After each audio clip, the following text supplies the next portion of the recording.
When Henry VIII died, he left behind a teenage daughter, a girl who would one day become one of England's most legendary monarchs, Elizabeth I. But before she wore the crown, 13-year-old Elizabeth was sent to live with her stepmother, Catherine Parr, and Catherine's new husband, the ambitious and charismatic Thomas Seymour. What should have been a safe haven turned into a house of horrors, a place where a dark and disturbing chapter of Elizabeth's life would unfold, shaping her destiny in ways no one could have predicted. This isn't just a story about royal politics, it's a chilling tale of power, abuse, and survival. Thomas Seymour was the uncle of the new king, Edward VI, and his ambition knew no bounds. He saw in the young Elizabeth not a stepdaughter to protect, but a pawn to be manipulated, a stepping stone to ultimate power. What happened behind the closed doors of their home was a systematic campaign of abuse, one that began with seemingly innocent horseplay but quickly spiraled into something far more sinister. Imagine this: you're a young princess, grieving the loss of your powerful father, and you're placed in the care of your stepmother and her new husband. In the mornings, Thomas Seymour would enter Elizabeth's bedchamber, often while she was still in her nightgown. He would tickle her, slap her on the backside, and engage in inappropriate games. At first, Elizabeth might have laughed it off, confused by the attention from this charming older man. But the behavior escalated. Even more disturbingly, for a time, Catherine Parr not only tolerated this, but occasionally participated. She would hold Elizabeth down while her husband cut the young girl's dress into 1,000 pieces. Was it a twisted attempt to bond with her new husband? Was she jealous of the attention he paid to Elizabeth? Or was she simply blind to the true danger? The historical record is murky, but what's clear is that a line was being crossed, and Elizabeth was trapped in an increasingly perilous situation. The charade couldn't last forever. One day, Catherine Parr walked in on Thomas Seymour embracing Elizabeth in a way that left no room for doubt. The innocent games were exposed for what they truly were: predatory advances. The realization must have been horrifying for Catherine. She had failed to protect her stepdaughter. Immediately, she took action. Elizabeth was sent away from the toxic household to live with Sir Anthony Denny and his wife, finally removed from Seymour's grasp. But Thomas Seymour's ambition was a fire that couldn't be quenched. He wasn't just after a young girl. He was after the throne. After Catherine Parr tragically died in childbirth, Seymour's plans became even more audacious. He began scheming to marry the now 15-year-old Elizabeth. In Tudor England, marrying a royal heir without the King's Council's permission was an act of treason. Seymour was playing a deadly game, and he was about to lose.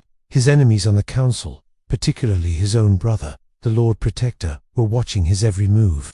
They gathered evidence of his plots, his plans to marry Elizabeth, his attempts to gain control of the young King Edward, and his financial misdeeds. In January 1549, the hammer fell. Thomas Seymour was arrested and thrown into the Tower of London, charged with 33 counts of treason. The investigation that followed put Elizabeth in a terrifying position. She was interrogated relentlessly. Did she consent to Seymour's advances? Was she part of his plot to marry and seize power? A single misstep, a single wrong word, could have implicated her in his treason and cost her everything, including her life. But this is where we see the first glimpse of the formidable queen she would become. Despite her youth and the intense pressure, Elizabeth remained composed, intelligent, and unwavering. She answered their questions with such skill and maturity that she not only cleared her own name, but also impressed the very councilmen who were investigating her. Thomas Seymour, however, was not so fortunate. He was found guilty and sentenced to death. On March 20th, 1549, he was taken to Tower Hill and beheaded. His final words were reportedly a defiant message to Elizabeth, a last-ditch effort to sow discord. But it was too late. His ambition had led him to the executioner's block. His horrific end was a stark warning to anyone who dared to challenge the Tudor regime. The ordeal was over, but the scars remained. This traumatic experience profoundly shaped the young Elizabeth. She had learned a brutal lesson about the dangers of men who sought to control her for their own gain. She saw how marriage could be used as a political weapon, and how a woman, even a princess, could be made vulnerable by it. This early trauma is widely believed to be the root of her famous decision to never marry. When she ascended to the throne as Queen Elizabeth I, she was pressured from all sides to take a husband and produce an heir, but she steadfastly refused. She declared that she was married to her kingdom, England, known as the Virgin Queen, she kept potential suitors from all over Europe guessing, using the possibility of marriage as a powerful diplomatic tool without ever surrendering her authority or her independence to a man. She had seen firsthand how a man like Thomas Seymour could abuse power, and she was determined that no man would ever have that kind of power over her again. By refusing to marry, she maintained absolute control. She was not a queen consort, ruled by a king. She was the monarch in her own right.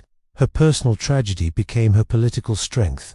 The terrified teenager who endured abuse at the hands of her stepfather grew into a queen who ruled with an iron will, a brilliant political mind, and a deep-seated refusal to be dominated. The story of Thomas Seymour and Elizabeth is a dark but crucial piece of her history. It's a testament to her incredible resilience and intellect. She survived a predator, navigated a treacherous political investigation, and emerged stronger, wiser, and determined to forge her own path. She transformed her pain into power, ensuring that she, and she alone, would be the master of her fate and the ruler of England. Her long and successful reign stands as a powerful legacy of a woman who refused to let any man, no matter how charming or ambitious, control her life or her crown. Thank you for watching. If you found this dive into Tudor history fascinating, please hit that like button and subscribe for more stories from the past. Let me know in the comments what you think about this formative event in Queen Elizabeth's life. We'll see you in the next video.